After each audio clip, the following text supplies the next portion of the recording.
मुहामुही के प्रायोजक हैं Angithi fine dining and banquet hall, Patna.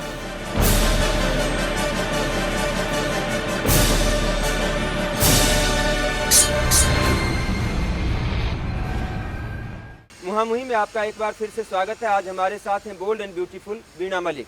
वीणा जी, बात पाकिस्तान के हालात की चली है तो चर्चा हिंदुस्तान का भी होगा।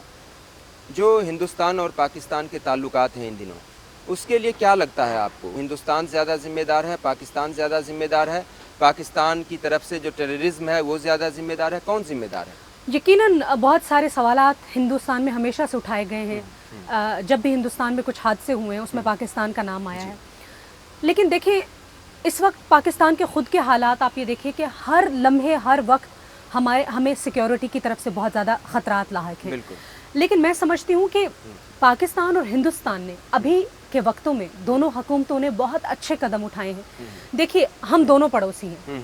इस वक्त हिंदुस्तान भी मजबूत सूरत हाल में है, पाकिस्तान भी मजबूत सूरत हाल में है। जब मुल्कों के पास एटमी हथियार हों तो वहाँ पर हम अवाम किसी भी मुल्क के हम जिंदा रहना चाहते हैं और हम तरक्की करना चाहते हैं। सो उसका बेहतरीन तरीका यह है कि दोनों मुल्कों की हुकूमतें मिलकर अपने दुश्मनों के खिलाफ लड़ें।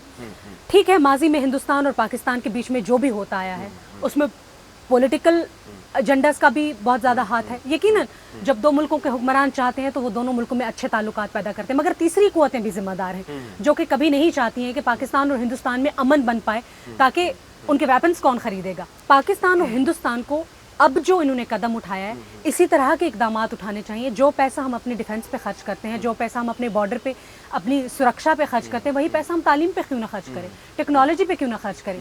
मैं आपको बताऊं, किस मुल्क के लोग चाहते हैं कि जंग हो? किस मुल्क के लोग चाहते हैं कि एक दूसरे के ऊपर गोली चलाई जाए? क्या हिंदुस्तानी चाहते हैं? क्या पाकिस्तानी चाहते हैं? लिहाजा मैं समझती हूँ कि अब हुक्मरानों के पास भी यही एक चॉइस है कि अच्छे तरीके से रहा जाए।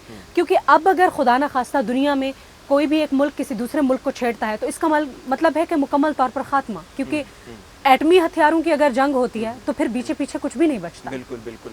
वीणा, आपकी बातों से ये लग रहा है कि इस खूबसूरत लड़की के पास एक दिल ही नहीं है, दिमाग भी है। आपने एटम बम का चूँकि जिक्र कर दिया तो मैं उस पर भी थोड़ी चर्चा कर लेता हूँ। आपने छन्नो वाले गाने में ये क्लेम कर दिया कि आपके पास कोई एटम बम है। अब इससे भी पाकिस्तान में ये हो गया है कि पाकिस्तान का एटम बम जो है फ्री में हिंदुस्तान के हाथ लग गया। वेल, हाँ, एटम बम तो हमारे पास है और जो पाकिस्तान का एटम बम है वो मेरे पास है और वो भी छन्नों की चोली में।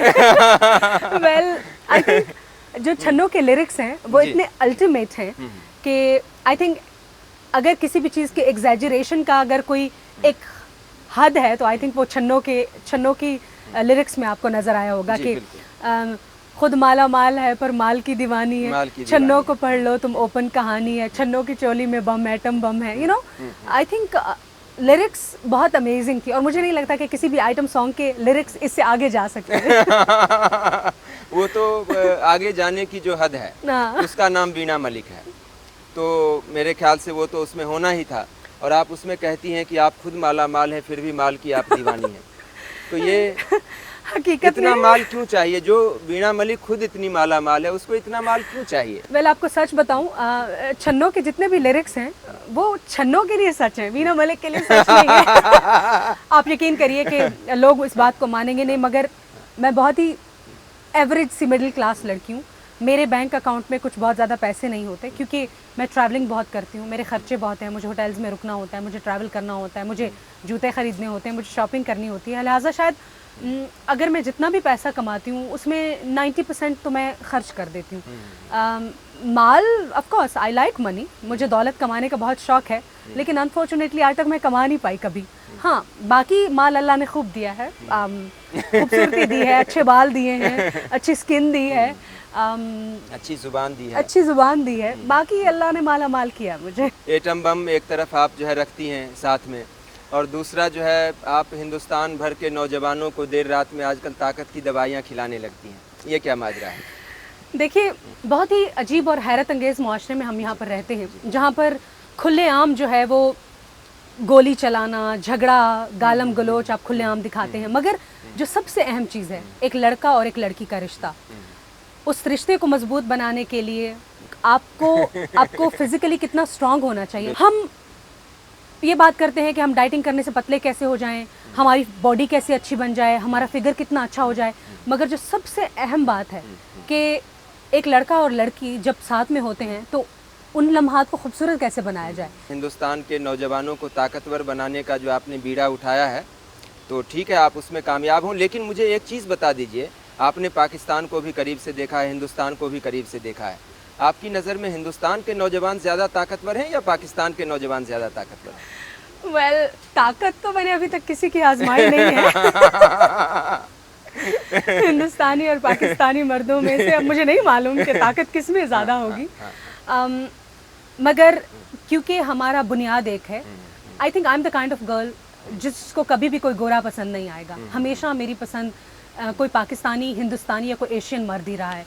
पंजाबी मर्द मुझे बहुत ज़्यादा पसंद है, टॉल, डार्क, टफ। सो मुझे टफ लुकिंग लड़के जो होते हैं, रफ लुकिंग लड़के, वो बहुत पसंद हैं। मुझे प्रिटी लुकिंग लड़के बिल्कुल कभी भी पसंद नहीं आए। 6 PACS, pretty looking and all. I like tough guys, I like rough and tough, like I like kind of Yuvraj kind of guys, I like really rough kind of guys. तो फिर आपको, आप जो पैमाना बता रहे हैं उस पर मुझे लगता है कि शाहरुख आपको पसंद नहीं आएंगे। नो, सलमान शायद पसंद आ जाएं। हाँ, थोड़े थोड़े थोड़े थोड़े। तो कौन सा एक ऐसा मॉडल, कौन सा एक ऐसा एक्टर, कौन सा एक ऐसी पर्सनालिटी हिंदुस्तान के अंदर आप जिसका नाम ले सकती हैं जो आपको पसंद है? अब मुझे नाम नहीं आते, लेकिन मैंने साउथ फिल्मों में जितने भी हीरोज़ देखे हैं, आई थिंक अगर मेरा कोई आइडियल मर्द होगा तो वो बहुत टॉल होगा, स्ट्रॉन्ग होगा और टफ होगा। सो मुझे साउथ हीरोज़ बहुत पसंद हैं। अगर अब बॉलीवुड में बात करें तो I am sorry but physically I think शायद Ajay Devgan, because of his looks I like him, but otherwise they all are very nice and good looking. But ऐसे मेरा कोई बहुत क्रश नहीं है किसी पे। मैं उनका सोच रहा डांस था कि कोई नाम निकल कर आ जाएगा। स्मित पटेल को तो आपने भुला ही दिया। नहीं, I mean he is not the ideal man for me. Okay. But देखिए, बिग बॉस में 3 महीने आप एक घर में रहते हैं, अटैचमेंट हो गई। कभी कभी आपको उन लोगों के साथ भी अटैचमेंट हो जाती है जो आपके ड्रीम कैरेक्टर्स नहीं होते हैं। ओके। सो माजी में जितने भी लोगों के साथ मेरी अटैचमेंट थी, मुझे नहीं लगता उनमें से कोई भी मेरा ड्रीम बॉय था। आपको हिंदुस्तान में कोई ड्रीम बॉय मिला है कि नहीं मिला है? खुलकर बोल दीजिए। आई थिंक अगर आप मुझसे पूछें कि मेरा ड्रीम बॉय किस टाइप का होगा, तो I think Yuvraj Singh type का होगा मेरा ड्रीम बॉय। युवराज सिंह की मुझे याद नहीं आ रहा है, शायद मेरे ख्याल से शादी हो क्रिकेटर। चुकी है। नहीं, युवराज सिंह इज सिंगल। अच्छा, सिंगल हैं। तो चलिए आपकी बात को युवराज सिंह तक पहुंचाया जाए। आई थिंक उनको पहले से मालूम है, क्योंकि उनके वालिद साहब मेरे साथ, युवराज जी जो हैं, जी। हम मिलके क्रिकेट का शो होस्ट करते रहते हैं। जी, जी, जी, जी। और अक्सर युवराज जी के ज़रिए से युवराज की और मेरे सलाम दुआ आपस में एक्सचेंज होते रहते हैं। तो क्या यह माना जाए, मुहामुही में इस बात का आप खुलासा करेंगी कि क्या आप दोनों की बात आगे बढ़ रही है? अभी तो बात सिर्फ उनके वालिद साहब युवराज जी के थ्रू बस सलाम दुआ तक ही है। वो मिलते हैं तो बताते हैं युवराज ने आपको सलाम भेजा। मैं उनको बोलती हूँ आप भी प्लीज़ उनको मेरा सलाम भेजिए। अभी तो सलाम दुआ तक ही है हम। दुआ सलाम तक ही। आपने वालिद साहब को क्लियर नहीं बताया ये बात? नहीं बता सकती बहुत मुश्किल है। मैं देखने में बहुत स्ट्रॉन्ग और बोल्ड लगती हूँ, मगर मैं हकीकत में बहुत शाय हूँ। मुझे लगता है कि अगर कभी ज़िंदगी में युवराज सिंह भी मेरे सामने आएंगे तो मैं उनको कभी नहीं बताऊँगी कि मैं आई लाइक यू और something. I would never be able to tell him, I guess. तो बात निकली है तो दूर तलक जाएगी, कहीं न कहीं कभी न कभी उन तक पहुँच ही जाएगी। अगर मान लीजिए कि युवराज ने भी आपके इस प्रेम निवेदन को अगर उन्होंने स्वीकार कर लिया, तो क्या यह माना जाए कि युवराज और बीना मलिक शादी कर सकते हैं? वेल, आई थिंक ज़िंदगी में आप जब किसी को चाहते हैं, मौजों पे तो मैं यकीन नहीं रखती, मगर अगर ऐसा हो जाएगा तो मेरी तरफ से तो हाँ है। आपकी तरफ से हाँ है, ठीक है। मुझे लगता है कि बहुत सारे लोगों का आपने ये कहकर दिल तोड़ दिया है, लेकिन चलिए आपके लिए और युवराज के लिए मैं दुआ करूँगा कि कहीं से आप लोगों का किस्मत कनेक्शन हो जाए। चूँकि शादी ब्याह की बात चल गई तो मैं आपसे ये भी पूछ लेता हूँ, आपका एक स्वयंवर होने वाला था और किस्मत की बात हुई तो किस्मत आपकी ऐसी थी कि वो चैनल ही बंद हो गया। बिल्कुल। और मुझे सीरियसली शक होने लग गया कि कभी कभी ऐसा होता है कि आप चीज़ को ठुकराते हैं और फिर वो चीज़ आपके पास भी नहीं आती। जिस तरह की शायद 14 साल की उम्र में जब मेरे वालिद साहब ने मुझे पहली बार कहा कि बेटा अब आप शादी कर लीजिए, हमने आपका रिश्ता ढूंढ लिया, तो मैंने कहा नहीं, मैं कभी शादी नहीं करूँगी। उसके बाद शायद अब तक 6-7 बार 5-6 बार ऐसा हो चुका है कि हर बार मैं शादी के ऑलमोस्ट मंडप से भाग गई हूँ। ओके। तो जब स्वयंवर हुआ, पहली बार मुझे स्वयंवर की पूरी टीम ने यकीन दिलाया कि हम आपके लिए पूरी कोशिश करेंगे कि आपको एक बेहतरीन लड़का मिले। मेरे वालिद साहब ने, अम्मी ने मुझे समझाया कि देखो बेटा, शादी तो एक ना एक दिन करनी है, स्वयंवर एक खूबसूरत है शो, तो आप उसके थ्रू कर लो। आप एनीवे एक्ट्रेस हो, कल को आप शादी करोगी तो आपकी शादी बहरहाल एक मीडिया का फेयर तो बन जाएगा। तो आप सीरियस थी स्वयंवर करने के लिए? 100% आई वाज सीरियस, और मैंने पक्का इरादा किया था कि अगर स्वयंवर होगा तो मैं शादी करूंगी। बट सी, मेरी शादी को नजर लग गई। बड़ी ड्रामा क्वीन कौन है, राखी सावंत या वीणा मलिक? आप मुझे उनके साथ कंपेयर करेंगे तो आप बहुत बड़ा जुल्म करेंगे मेरे साथ। आप मेरे साथ इतना बड़ा जुल्म मत कीजिए। आई थिंक हर इंसान की अपनी एक जगह होती है। ड्रामा क्वीन तो मैं हूँ, क्योंकि टाइटल मैंने इसलिए अपने नाम कर लिया क्योंकि मैंने अपना पहला गाना ही ड्रामा क्वीन के नाम से बना लिया। जी जी जी। मेरा ख्याल है कि इसमें आपने कुछ गाने भी गाए हैं। एक सोलो रिलीज किया है मैंने ड्रामा क्वीन के नाम जी, से। जी, जी। एल्बम के ऊपर अभी काम चल रहा है। ओके जी। तो क्या आप उसकी एक वानगी पेश कर पाएंगी गा के? जरूर जी। हो मैं ड्रामा क्वीन, ड्रामा मामा, अमेजिंग ऑसम रॉकिंग हंसी हूँ, मैंशंस के आंगन के लिए मैं बनी हूँ, मैन वो है जो मेरे काम आए, जितना मैं उड़ाऊं उससे ज्यादा कमाए। It's a kind of a rap and then music mix in it. कहीं आप पिग्गी चोप्स जो प्रियंका चोपड़ा है उनके रास्ते पर तो नहीं जा रही? मुझे नहीं लगता कि मैं किसी के रास्ते पे चलना चाहूँगी या मैं किसी के भी फैशन को फॉलो करना चाहूँगी। बीच में उन्हीं का हेयर स्टाइल भी आपने अपना लिया था। हाँ, मगर जब इस प्रोफेशन में मुख्तलिफ तरह के हेयर स्टाइल्स आप डिफरेंट एक्सपीरियंस करते रहते हैं, सो बहुत दफ़े लोग आपको टैग करते हैं कि ओ वीणा मलिक के हेयर स्टाइल जो है it's like Katrina Kaif, but वो मेरा नेचुरल हेयर स्टाइल है। So when you wear short hair और because Priyanka wears short hair, so that's why I don't think so I am following anyone, I am following only myself. अभी जो आपके बाल दिखाई दे रहे हैं वो नेचुरल हैं? जी बिल्कुल। ओके तो फिर मैं ये कह देता हूँ कि लंबे और खूबसूरत हैं। Thank you very much, thank you. मगर काफ़ी जुल्म होता है इन पे, खूब sprays and moves and gels and all, but genetically I would say कि माशाल्लाह मेरे घर में सबके बाल अच्छे हैं सिवाय मेरे अब्बू को छोड़ के। उनके काफ़ी बाल झड़ चुके हैं और मेरा ख्याल है क्योंकि मेरी शादी नहीं हो रही इस वजह से उनके बाल झड़ गए। लेकिन बाकी मेरी बहनों के और अम्मी के माशाल्लाह काफ़ी अच्छे बाल हैं। नहीं तो जिस तरह से शीला का एक कैरेक्टर आया, शीला की जवानी और तेरे हाथ ना आनी, तो जब शीला ये तय करेगी कि जब तक जवानी है तब तक मुझे किसी के हाथ नहीं आना है, तो माँ बाप के बाल तो झड़ेंगे ना? हाँ, मुझे लगता है कि अब्बू को काफ़ी मैं परेशान करती हूँ, मुझे लगता है कि उनके बाल मेरी वजह से झड़े हैं। मगर I do respect my father, मैं अपनी अम्मी का एहतराम करती हूँ, अब्बू का, मगर इसका मतलब ये नहीं है एहतराम का कि मैं अपनी ज़िंदगी अपने अब्बू की ख्वाहिश के मुताबिक जीऊँगी। मैं उनकी इज़्ज़त करती हूँ, उनका एहतराम करती हूँ, जो भी कुछ बोलते हैं उनके आगे बोलती नहीं हूँ, खामोश रहती हूँ, मगर मेरे अपने ख्वाब हैं और मैं समझती हूँ कि हर यूथ को अपनी ज़िंदगी खुद जीनी चाहिए। मेरे मन में एक सवाल आ रहा है कि जिस तरह से पाकिस्तान में बहुत सारे लोग आपसे नाराज़ रहते हैं, क्या आपके मम्मी पापा भी आपके इस प्रोफेशन की वजह से नाराज़ रहते हैं?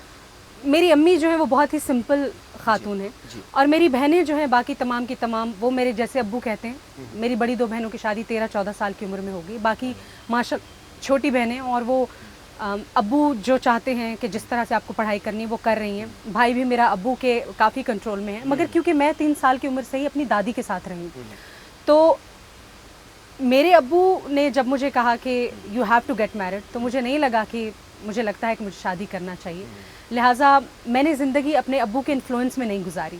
लेकिन मेरे अब्बू चाहते हैं कि मैं ज़्यादा पाकिस्तान में काम करूं या फिर शादी करूं, और मेरे अब्बू बहुत ज़्यादा खुश नहीं रहते, मगर ठीक हैं, आई मीन नाराज़ नहीं है मुझसे, लेकिन वो ये चाहते हैं कि मैं शोबिस छोड़ूं और शादी करूं, बल्कि मेरा शोबिस छोड़ने का ज़िंदगी में कभी कोई इरादा नहीं है। रावलपिंडी में जो आपका परिवार है जी, तो वो किस तरह का परिवार है? I think we are middle class, हम हमेशा से मिडिल क्लास थे।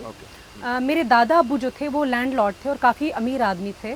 उसके बाद मेरे अब्बू जो थे वो सेल्फ मेड हैं, क्योंकि वो आर्मी में गए, और सेल्फ मेड हैं तो मिडिल क्लास हैं। बड़ी दोनों बहनों की शादी भी मिडिल क्लास फैमिली में हुई है, और मैं ख़ुद को भी अपर क्लास की नहीं समझती, क्योंकि मेरा बैंक अकाउंट इतना फैंसी नहीं है, मेरे पास भी ढेर सारे पैसे नहीं हैं, मगर ढेर सारे जूते ज़रूर हैं। इतने सारे जूतियाँ आप क्यों रखती हैं? समझा करें ना, काम आती हैं। काम आती हैं।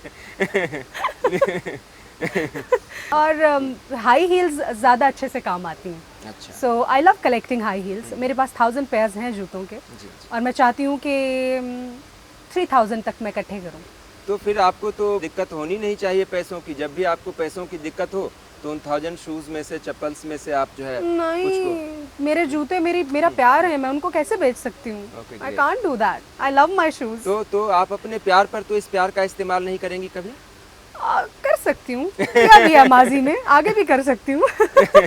आपका दिल एक बार जो है मनोज तिवारी के कुर्ते पर आ गया था बिग बॉस में, मेरे ख्याल से। जी, मनोज तिवारी से खुद मेरी बातचीत हो रही थी एक मंच पर, तो उन्होंने खुद कहा कि बीना मलिक जो है मेरा कुर्ता ले उड़ी। मैं आपको दिखाता हूँ उन्होंने क्या कहा था एग्जैक्टली। वो बीना मलिक ने मेरा कुर्ता लेके भाग गई थी। मैं कुर्ते पहन के गया था ना, तो उसमें से एक कुर्ता बोली ये बहुत अच्छा है, तो हमार कुर्ते ले लेलस, और ओकर हाथ देख के जितना हम कहले रहनी वो सब सच्चे होत बाटे, और नहीं देहलस नहीं हम मांगबे नहीं केली। बिहार के आदमी जो दे देला तो मांगेला थोड़े, दे देलस तो दे देलस।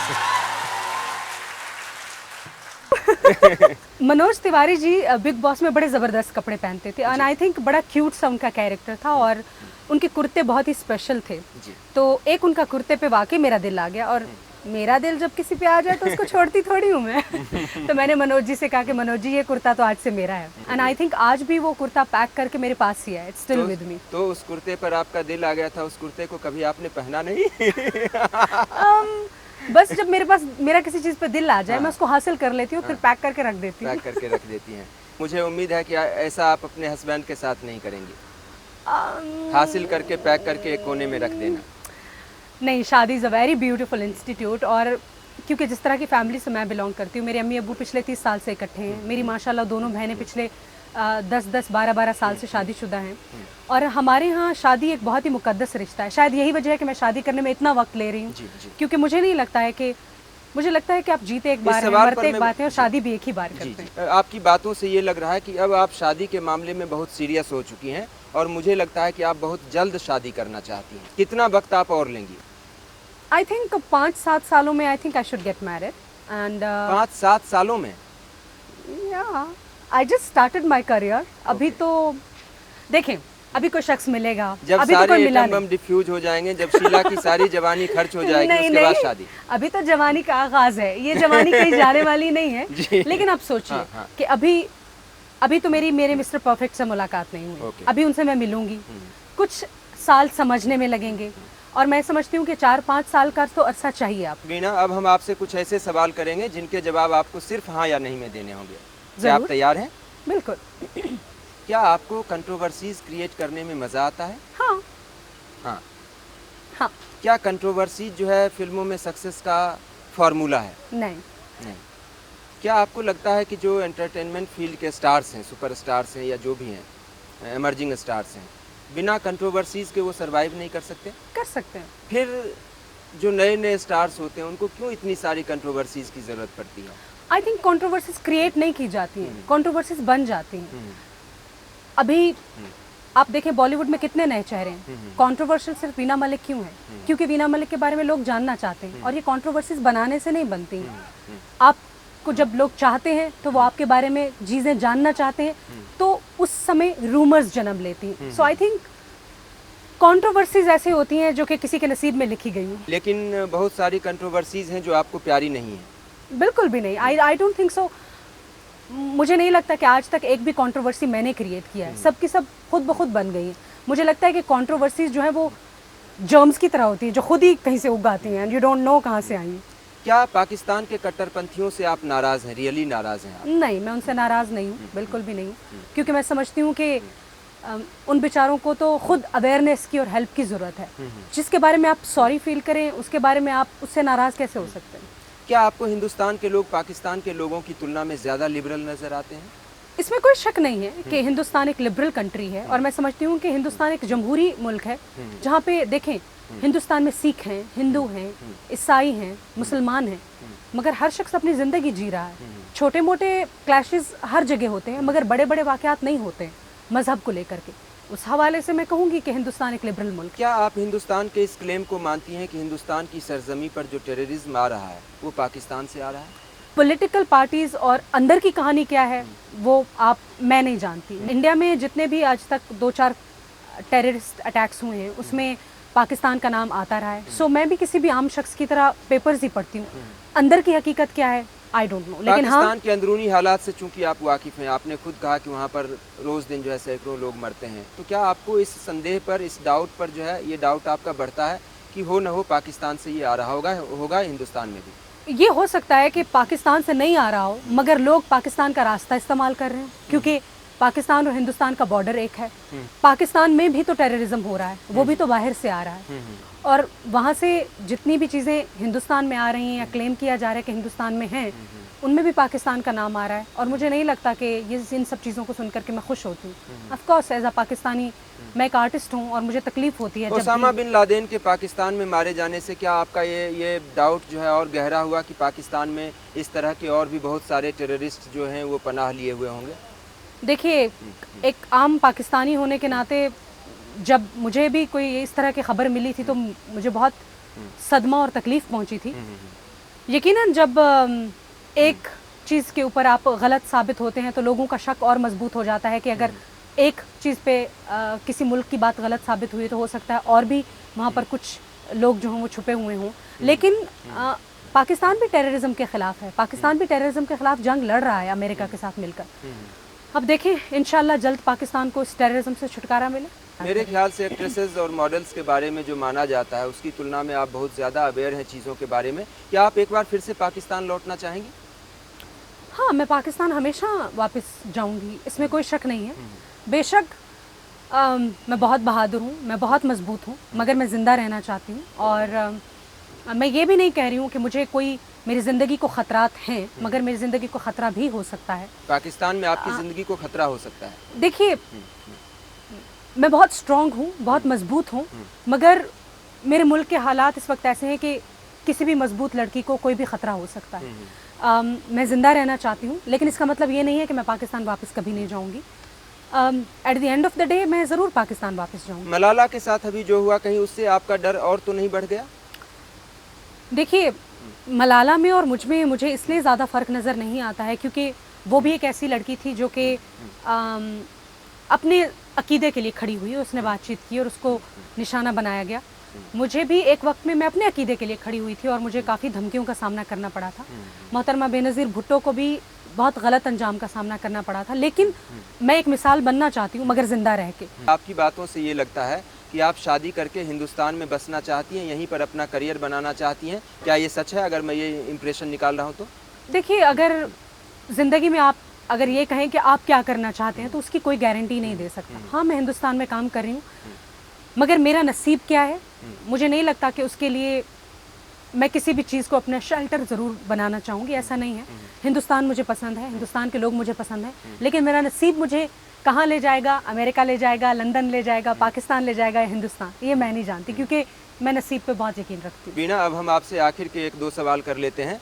आप जाहिदा से बीना मलिक कैसे बन गई? वेल, एक्चुअली मैं पैदाइशी बीना मलिक हूँ। Okay. जाहिदा क्योंकि मैंने जैसे आपको बताया कि मेरी दादी अम्मा ने मुझे पाला, तो मेरी दादी अम्मा का ये था कि लड़की को मैंने पाला, इसको मैं अपनी मर्जी से नाम दूंगी, तो उन्होंने मुझे मेरा नाम जाहिदा दिया। जबकि मेरे अम्मी अब्बू हमेशा से मुझे वीना बुलाते हैं। अच्छा। और हिंदुस्तान में आने के बाद मुझे पता चला कि वीना तो काफ़ी हिंदुस्तानी नाम है जी, और हिंदुस्तानी नाम है और हिंदू नाम है। बिल्कुल हिंदू नाम है, और मलिक भी पंजाबी नाम है, और पंजाबी तो मैं हूँ। बल्कि हिंदुस्तान में बहुत सारे लोग अब जब अक्सर मुझसे मिलते हैं तो बहुत सारे लोग तो ये भी भूल चुके हैं कि मैं पाकिस्तानी हूँ, उनको लगता है मैं हिंदुस्तानी हूँ। और इनफैक्ट आप क्या, पाकिस्तान और हिंदुस्तान एक ही जैसा मुल्क है दोनों, और एक ही जैसे लोग हैं? बिल्कुल बिल्कुल बिल्कुल। और जुबान भी करीब करीब एक ही जैसी है, हिंदी शायद बहुत ही और कम उर्दू फर्क में है। बहुत ज्यादा फर्क है नहीं। जी, हमारे सिनेमा हॉल्स में आप देखें हर जुम्मे को एक हिंदुस्तानी फिल्म लगती है, हमारे चैनल्स पे हिंदुस्तानी ड्रामाज लगते हैं, हिंदुस्तान में पाकिस्तानी लोग आकर अपना कल्चर यहाँ पर प्रमोट कर रहे हैं। तो मुझे नहीं लगता कि हिंदुस्तान और पाकिस्तान में आबो हवा में, खाने पीने में,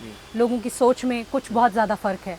at the end of the day हम एक ही हैं। एक लड़के और लड़की की बात से ऊपर उठकर हम बात करते हैं। आपकी नज़र में हिंदुस्तान का सबसे प्यारा शख्स कौन है? वो किसी भी फील्ड का हो सकता है, पॉलिटिशियन हो सकता है, आर्ट कल्चर से हो आई सकता थिंक है, प्यारा शख्स आपकी नज़र में कोई भी हो सकता I think the most good looking guy is definitely Rahul Gandhi. है. ओके, गुड लुक्स के नंबर्स तो मैं उनको दूंगी. जी, मगर हिंदुस्तान में अगर आप मुझे कहें कि गांधी जी के जो हैं, मैं उनका दिल, उनके ख़यालात, उनके जज्बात, आई थिंक अगर मैं फ़िलासफ़र्स में से किसी को फॉलो करती हूँ तो मैं द ग्रेट गांधी को फॉलो करती हूँ. मैं उनके जो सेइंग्स हैं, जो उनकी बातें हैं, उनको मैं बहुत फॉलो करती हूँ. जिन्ना की बातों को फॉलो करती हूँ, गांधी जी की बातों. I think he was the most beautiful person in India. Bihar के किसी नेता का नाम आपने सुना है बीना? अभी बिहार के जो सीएम साहब हैं, पाकिस्तान में विज़िट करने वाले हैं. लालू जी ने विज़िट किया था. काफ़ी मशहूर हैं लालू जी अपने स्टाइल की वजह से पाकिस्तान में. जी. और सीएम साहब जो अभी विज़िट करने जा रहे हैं, मैं समझती हूँ कि काफ़ी खुशाइंद बात होगी.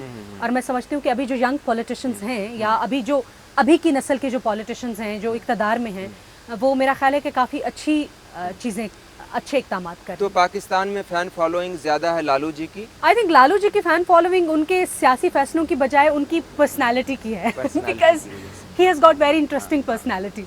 And of course Manmohan ji भी एक और काफ़ी फेमस पॉलिटिशियन है पाकिस्तान में, क्योंकि बात ही नहीं करते हैं और उनकी अपनी अदा है. आपने सारे सवालों के जवाब बहुत ही सुलझे हुए ढंग से दिए. आपकी सारी दलीलों में काफ़ी दम नज़र आया. मुझे लगता है कि बहुत सारे लोग आपकी बातों से कन्विंस होंगे. आपका बहुत बहुत शुक्रिया, आप मुहामुही में आए. बहुत बहुत शुक्रिया. Thank you so much. Pleasure.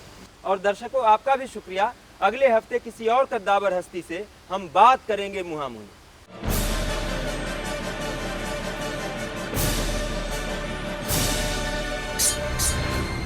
मुहामुही के प्रायोजक थे Angithi fine dining and banquet hall, Patna.